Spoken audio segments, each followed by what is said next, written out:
This week, guys, we read Aristophanes' The Frogs and Lysistrata, right? Mm-hmm. Yep. Now, The Frogs, I heard The Frogs is one of Aristophanes' more famous plays. Okay. And, well, basically it deals with Dionysius and Xanthias, who are trying to find their way to Hades, right? Yep. And I'll let you guys take it from here. The reason they go to Hades is very funny. It's because they don't know what kind of humor to use, or they're not happy with the current state of humor. Yeah. So they wanted to go down to hell to find some good comedy from Euripides or Aeschylus. Yeah. Mm-hmm. So the entire basis of the play is our plays aren't funny anymore. Let's go get someone who's good and just Yeah. bring them back from the dead. Sort of reminds me a little bit of like the Odyssey, when Odysseus went to Egypt to find Hades and saw some dead characters. Except Dionysus is much more pathetic. Yes. Yeah, and Xanthias. Well, Dionysius, yeah. Mhm. So basically, there was at a point where they had to find a way to get to Hades, Mhm. and they were debating poison, jumping off a cliff, right? Yep. Or what was the last one? Last one was also really ridiculous as well. But then they eventually get there, and there's even a point Where where they ask Heracles, hey, how do you get there? He's Yeah. like, just walk there. just walk there. And then there's at one point where they meet somebody who's like not a fan of Heracles, but at the same time, that person also brings like a bunch of virgin girls, and so Xanthias and Dionysius are getting this quandary where they're constantly like Dionysius is constantly asking to like switch clothes. Oh yeah, look to switch to become to Hercules. become Hercules, Yeah. It was even funny when they were going towards hell, when they had to talk to the what was his name, Charon, Yeah. right? To get through, and then he's asking, "You need 2 drachmas to get through," and Dionysius is like, "What about 1.5?" Mhm. He starts to haggle him, and then when he finally gets on, Xanthias, he's about to get on, and then Charon's like, "Oh, sorry, slaves are not allowed on here. You got to go around." So he had to walk all the way around just to follow them, Just to get to the end spot. Yeah. Dionysius. At some point, Cerberus also gets taken away, right? The hellhound. Hellhound, yeah. So they eventually have Euripides and Aeschylus, right? Euripides is praised for having what we were talking about when we were reading Euripides. His characters are very like down to earth, Yeah. realistic, whereas Aeschylus is always trying to have like this sort of ideal. And I think Dionysius, like I think they picked Euripides in terms of like that's more realistic, and that's like a better style. But then towards the end, they get to who should go to the city, who should like lead the city in their time of need, and they'd rather have Aeschylus. Aeschylus, who's more practical. More than what practical, he's telling exactly, than Euripides. you. And then the play ends. Wait, I have a question. Am I the only one who like thought they were like having like the ancient Greek equivalent of a rap battle? Yeah, Yeah. like, oh my god, this. I could see that, but it was just like this really dumb debate that didn't make any sense. And of course, he's poking fun at 2 dead people, Yeah. Aristophanes, which is weird, but For me, what was fucking hilarious was like you have like Aeschylus have like a criticism of your previous plays, like, yeah, your plays are so formulaic that we could like figure out what we could literally like in any sentence just say like a certain sentence immediately afterwards and it would make sense. Yeah. And like I forgot what the sentence was, but Yeah, and he kept repeating it. and like the funny thing is it worked. Yeah. I think ultimately I think it's still a continuation of the theme that Aristophanes is known for, and that his biography also addresses, and that he's always liking older. He's always praising the old and like saying that the new is not as good. It's not as good, yeah.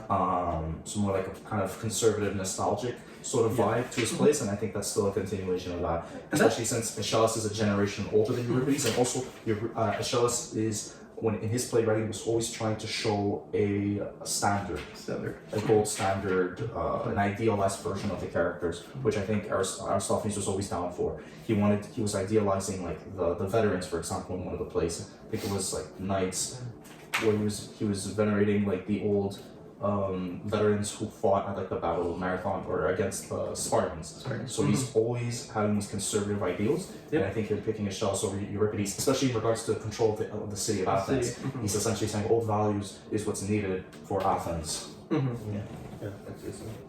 Yeah, and that's interesting. You brought up the conservative nostalgia.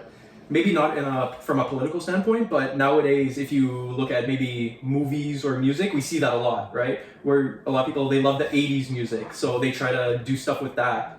Like a lot of the current music, or like a lot of current stuff, people are not as like they're not a fan of the new stuff, so they always look back at the old days, and that's something we see with where are we on? I lost my train of From thought. the frogs. With the frogs, yes, but was it Aristophanes? Yeah. Right. How he always looks at Aeschylus and Euripides. He doesn't look at the new guys. He's not a fan of the new guys. He always looks at the old guys, and we see that now with our what do you call it? Our culture. Like, you mean he admires Aeschylus, does not look at Euripides, or does he care? Well, he cares about those two, Aeschylus and Euripides, but he doesn't care about the current affairs. You know, the current type of playwrights, Oh, right? yeah. Because he discusses how, like these playwrights, they don't know what they're talking about. Let's go down to hell. Let's Go go to the OG go playwrights. the OG playwrights, exactly. I think like another thing we should consider is that Aristophanes, he grew up while during the peak of the Athenian Empire and during its decline. And he also grew up into, I think, a wealthy family. They had estates outside of Athens as well. So like I think like him watching like his state like slowly but surely like start degrading over time, like that definitely affected his point of view. Like he was also like kind of indicated in the artistry, because like after Euripides, there's not really like any plays that are alive. For comedy. Yeah, for like comedy or tragedy. Like none of the plays after him, besides Aristophanes, survived. Yeah. Like this, I think that, and that's why the great books for the Greek playwrights ends with, for the Greek literature, ends with Aristophanes. Funny enough, he's, like you said, these ones are the only ones that really survive. Although, would you consider Aesop's fables literature? Well, like these are plays, and like maybe they are. Like I'm not particularly knowledgeable on Aesop's fables. Yeah. But yeah, definitely, like Aristophanes is one of the big ones.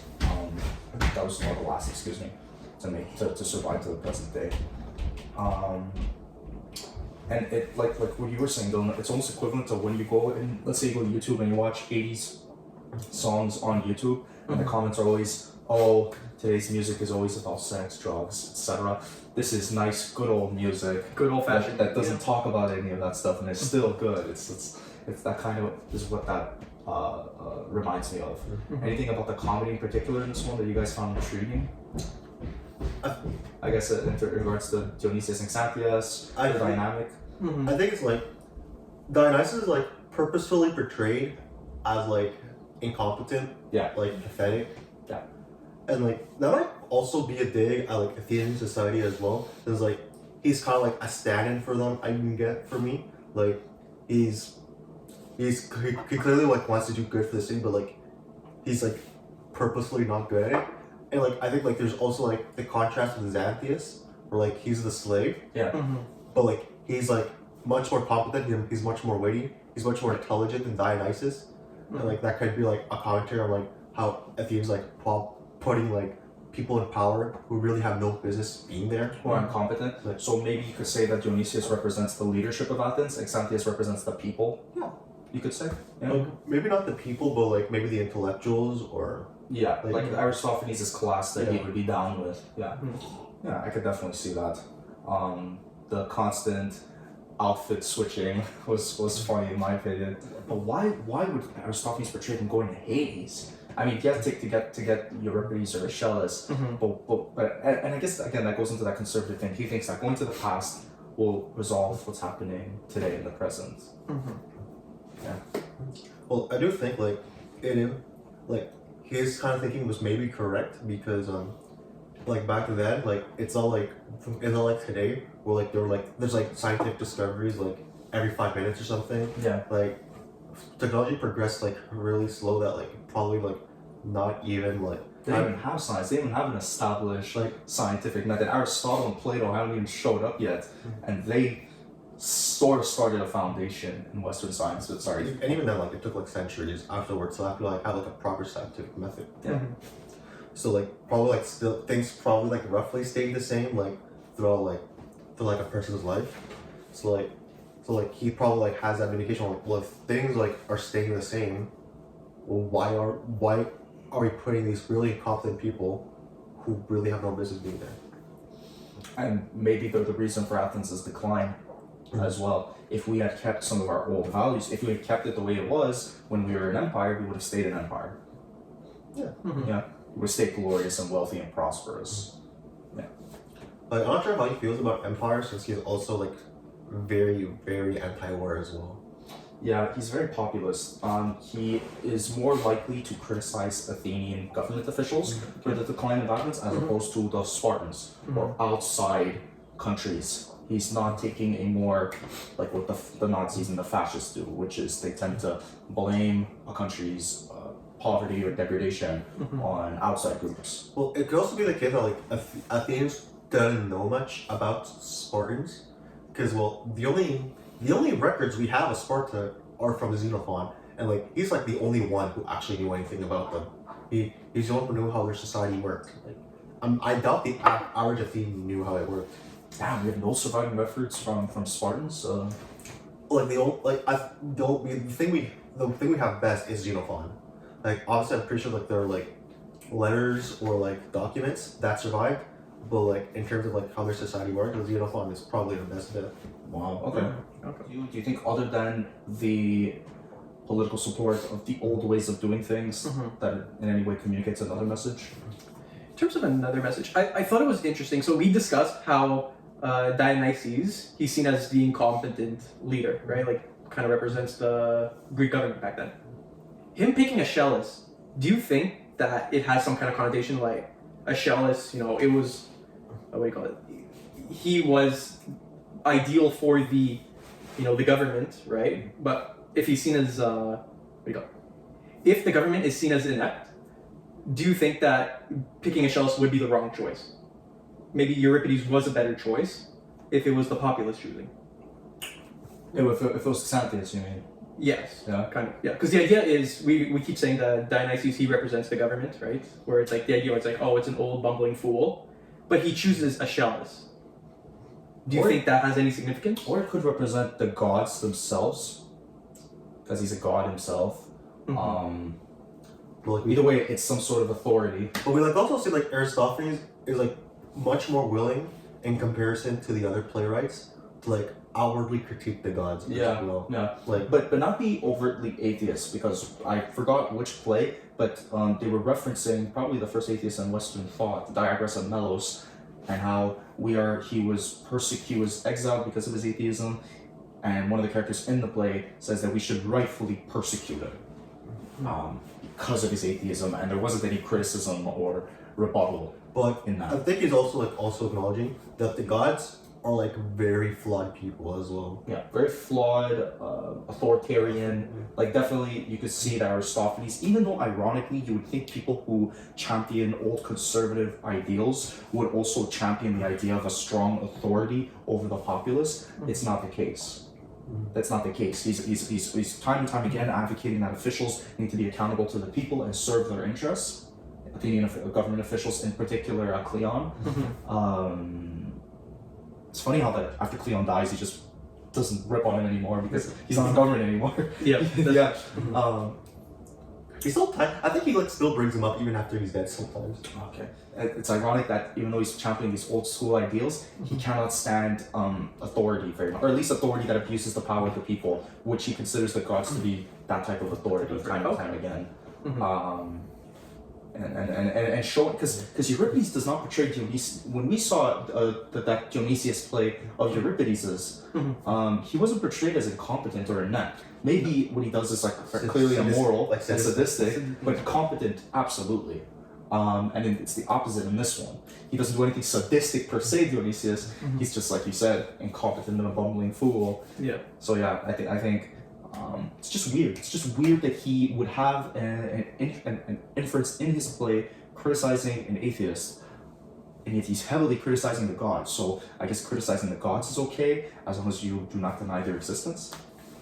Or how do we know he actually was atheist, but he felt like he couldn't say that in Athenian society because it was taboo, and decided that the closest thing to showing that in public was criticizing the gods, but not outright denying their existence. It's like definitely a thin line, because like you also see like the other playwrights like showing like in a slightly more sadistic light, but I'm not sure if that's how they intended it, since like violence was much more prevalent back then. Yeah. But like I'm not like sure like we can like accurately say that like he has like atheistic tendencies, since like aside from like him showing like the gods as bumbling fools, because like that's just like the flip side of them being sadistic. Like I don't really see it that much. Yeah. I do find it interesting how like in the fronts we see like a very clear difference in like their thinking and our modern thinking, because like you know like like the modern day, like if you have like one set of political beliefs, you very likely have like another set like political beliefs are like grouped together. Like let's say Democrats are probably like more like pro-choice, pro-gun control, Yeah. things like that. Like you see how like things are grouped. Yeah. And like same thing with conservatives, but like on the flip side, Mhm. if you're like more like looking toward more nostalgic for the past, you're more likely in like our modern days to like be a bit more authoritarian. Like you're more willing to like have a stronger government or something like that. But like we kind of see like as Aristophanes kind of having like the opposite thing. Like he looks towards like he looked towards the past, but like he also like says like, oh yeah, they should like, be super accountable. Like they should have unlimited power, And they should also at the same time come from the traditional wealthy classes that he was a member of, which is weird. So they need to come from an elite class, and at the same time they have to be accountable to the people. It reminds me of certain British politicians who believe that the monarch should continue to rule over Britain as long as they are benevolent and good to the people, or that the nobility and the aristocracy has a duty to the country because they're inherently noble and inherently good, and as long as they're inherently serving the people, then they should continue to have that power. So it reminds me of that. So he obviously wants the people to be taken care of, and as we see with Cleon, if he sees that, if he thinks that the government's abusing their power in any way, shape, or form, he will clearly write that in his place. He'll call it out. And he'll clearly call it out. But he still vehemently believes that his social class, which is the social class that's been wealthy and has run things in the past, should continue to run things. In fact, I think one of the reasons why he attacks Cleon so much is because he sees Cleon as an up and comer from a non-established family as well. So he's saying, oh look, they don't come from these noble established families that have that they don't have honor, they just want power, they come from nothing, so they want power very easily, and when they get it, it goes to their heads and they abuse the populace. So we better have somebody from, the aristocratic classes that doesn't have this hunger for power because they've never been deprived of it, and they're honorable. So that's interesting. That's at least because I think also in the biography section It does say that he attacks Cleon in part because of his low background. His combination of his low background while also being a tyrant. Okay, I do want to see that because that seems very counterintuitive. Where he wants the people to be respected. They want them to be treated properly by the government, but he doesn't want them to become the government. Yeah. I don't know. It feels very like Patronizing. Yeah. But also don't forget that back then the whole idea of human beings being equal wasn't really a thing. Wasn't really a thing. He still references a slave and doesn't add any criticism to it at all. Even though the Greeks definitely formed the bedrock of our Western society and Western thought, their society and beliefs is still pretty alien, even though they were the society that laid the foundation for Western civilization. Actually, even surprisingly, like we see this in hindsight, but like even though like the Persians aren't probably thought of as highly in their time, they actually outlawed slavery at that point. Oh wow!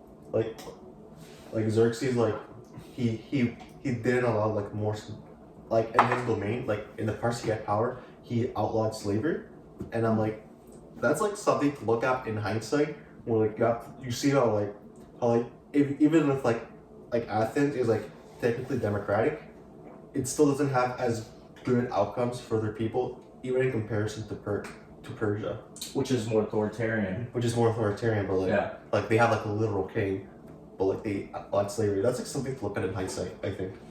Yeah, definitely, and because especially in our Western society, we tend to think that just because a country's a democracy, that means it's well run, but that may not be necessarily the case. And that's why I think it's really good that we read the great books, because even though, again, this is Western civilization and Western thought, they are still a different society, and obviously you see the evolution of these ideas to our modern day. Yeah. So it starts from something completely different, not completely different, but different, and eventually, because again, they did not have the intellectual reasoning, philosophy, concentrated debate to see that slavery was wrong, to see the fallacy in wanting the people to be taken care of, but advocating that only somebody from a specific social class should take care of them, and that just because somebody is born of a certain family, that means that that person is inherently good. Yeah, so and because they did not have that sort of, they didn't have that sort of realization, Aristophanes is clearly able to show us these biases in his plays, which allows us to then take a look into their society very easily. Yeah. I don't want to expand on that point, but after we talked about the Lysistrata, because that's more relevant after that. Yeah, of course. So, done with the frogs? Right, yeah, I think that's a good place as well. Awesome. Lysistrata, or almost a porno. It was only like one scene, dude. It was only like one scene. Yeah. So Lysistrata is a woman, but one who's not the conventional type of woman, right? No. Very responsible, social responsible, very sort of confident, you would say. Competent. Competent, Very yeah. competent. I'll let you guys take it.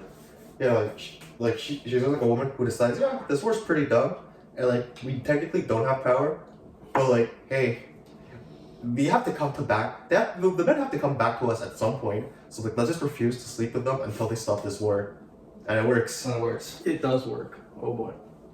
And like he also gets like a sworn woman to help to join them in that like, and it works for them too.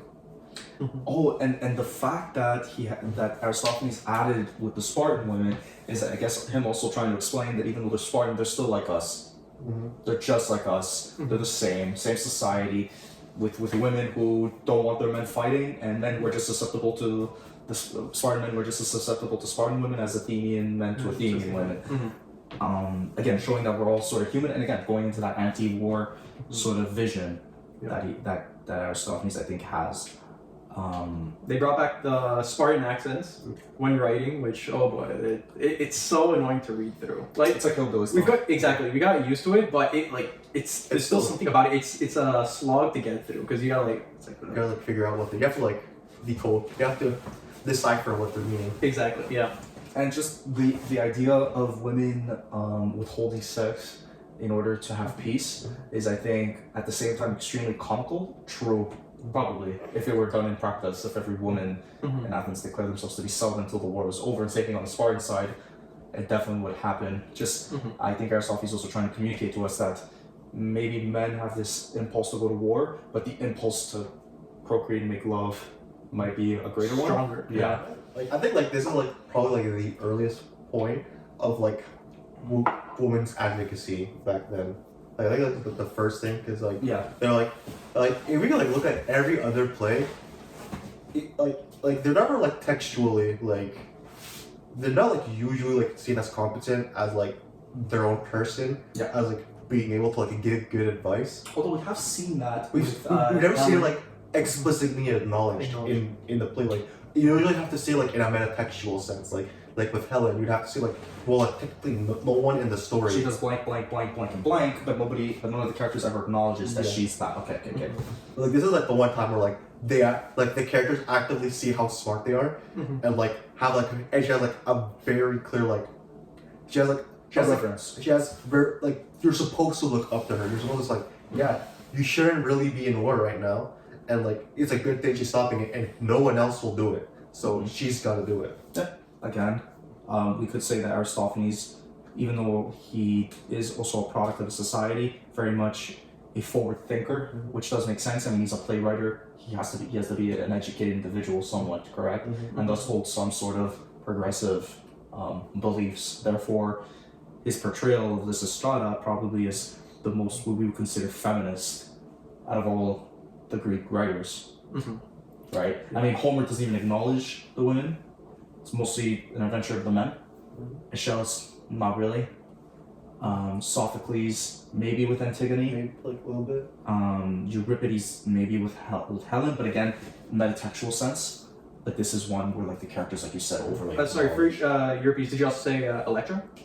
Yeah, Electra. Sorry. Okay, because I know Electra was also pretty. In a more negative sense, right? Because Electra has power, but uses it for bad, evil means. Yeah. Goading Orestes to killing. But again, even with like Clytemnestra, I think you said, like, even like in that sense they have power and they're very smart, But again, they're not always used for good. But In they're this not one, moral. it's clearly She's for moral. This She's is intelligent. like She's moral. moral. That's She's a like clearly the moral center. She's clearly doing the right thing, and she has a positive impact on people around them.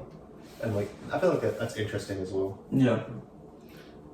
it just feels weird to call like Lysistrata like a female, like a powerful woman when the idea is they're withholding sex. Like the whole thing Sure. around this sex, it's like, oh, you know we're good for sex, we're not going to give it to you. But And then, I mean, back then it was obviously a popular idea, right? Where like they didn't have a lot of power. That was like their main idea. But again, I think like it's also the case like that's the only thing they can like reasonably do as well. Or control. Yeah.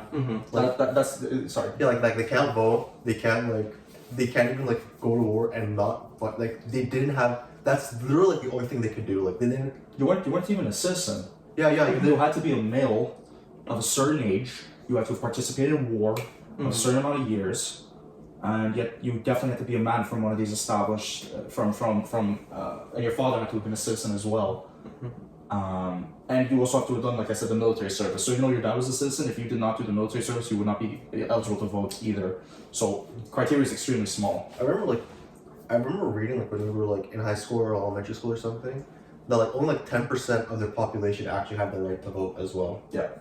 Well, like yeah, like you see how like they're very limited and like who like actually has power in their society, and I think like maybe like I'm not sure if he's like exactly advocating they should have the right to vote, but like I think he's like at least advocating they should at least have more societal power at the very Oh. least. What makes you think that, Paul? I think like maybe he's showing they should have more societal power because like if you look like back then, like the role of the woman was like much more like they're much more maybe like social or like they interacted with each other more and like at the very least seem like maybe like a slight more maybe like not a disciplinary center but like a moral center in the household. Okay. And like maybe like he's trying to expound on like hey maybe this might be useful and like In a global statewide in a statewide sense. Like I'm not saying he's saying like hey let's give him the right to vote. He's like no I doubt. He might be progressive first, but I don't think he's that progressive. He would be progressive enough to say, hey, let's give him the right to vote. Dylan makes a good point in that the only way the women gain power is through sex. Yeah.